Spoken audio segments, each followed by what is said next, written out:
Assalamualaikum warahmatullahi wabarakatuh. Halo teman-teman, kami dari kelompok 9 akan menjelaskan tentang Undang-Undang Agraria 1870. Kami beranggotakan 4 orang, yakni Sylvie Ajeng Maharani, Icang Irfansyah Saputra, Marten Oha Awah, dan Miladia Mukrimah. Berikutnya, pendahuluan. Undang-Undang Agraria tahun 1870 diberlakukan oleh Engelbertus de Waal selaku Menteri Jajahan di Hindia Belanda. Agraris Wet berisi tentang hukum administrasi tanah dan dijadikan landasan untuk mengeluarkan aturan-aturan pembagian atas penguasaan tanah oleh pemerintah, masyarakat, pribumi maupun non-pribumi. Adanya Undang-Undang Agraria 1870 menjadi awal dari liberalisasi ekonomi masyarakat di Hindia Belanda. Sejarah penerapan undang-undang ini terkait dampak pelaksanaan sistem tanam paksa sejak 1830 yang menuai protes. Pemberlakuan kebijakan ini pada dasarnya sebagai bentuk perlindungan atas kepemilikan tanah masyarakat pribumi. Latar belakang. Diberlakukannya Undang-Undang Agraria 1870 tidak terlepas dari kebijakan ekonomi yang sebelumnya, yaitu sistem tanam paksa.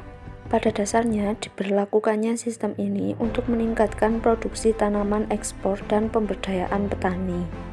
Namun, hal tersebut tidak berjalan sebagaimana mestinya.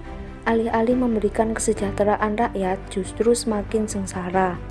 Oleh karena itu, tanam paksa pun ditentang oleh tokoh-tokoh intelektual Belanda seperti Edward Douws Dekker, Baron van Houvel, Fresen van der Putten, dan lain-lain. Sejak era 1850-an, kaum pengusaha swasta diizinkan untuk mengadakan kontrak dengan para petani di Hindia Belanda, khususnya di Jawa dan Sumatera. Kondisi ini menjadikan paham-paham liberal terhadap perkembangan ekonomi di Hindia Belanda semakin berkembang. Puncaknya ketika kaum liberal berhasil memenangkan suara di parlemen Belanda yang menyepakati adanya UU Agraria 1870.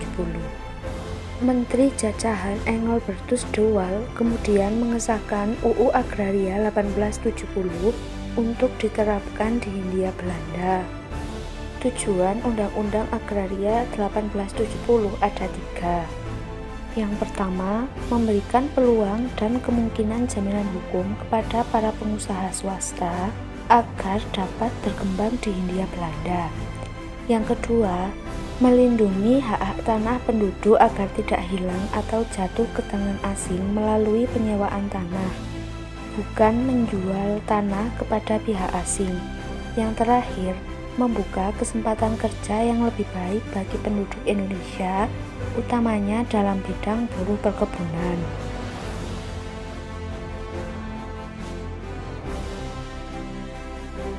HR-Vak Undang-Undang Agraria 1870. HR-Vak adalah semacam hak guna usaha yang membuat seseorang bisa menyewa tanah telantar yang telah menjadi milik negara, yang maksimal 75 tahun.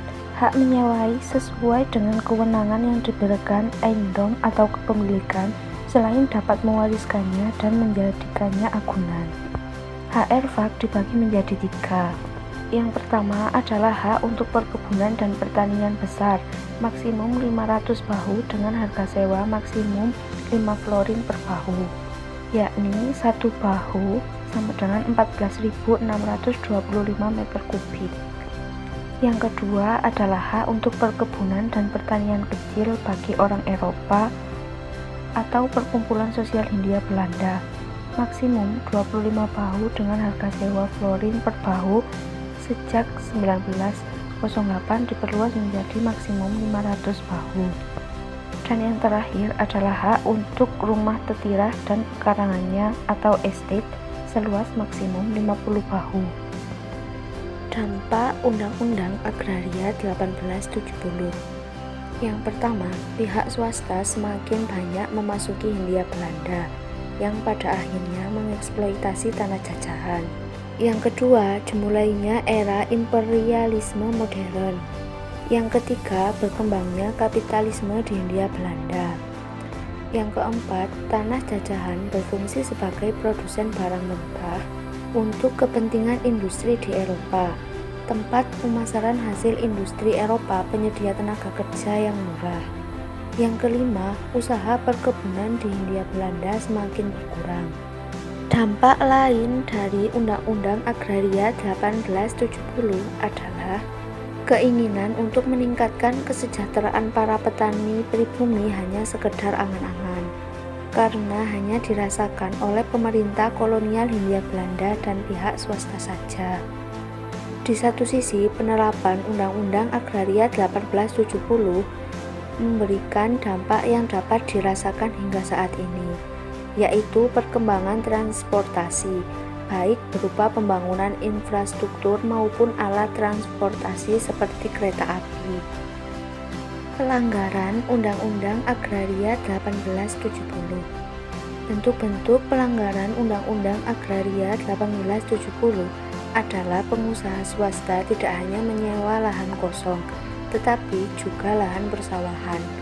Pelanggaran ini terjadi tidak hanya karena keserakahan pihak swasta, tetapi juga keinginan penduduk pribumi untuk menyewakan tanahnya agar dapat bekerja di perkebunan sebagai buruh.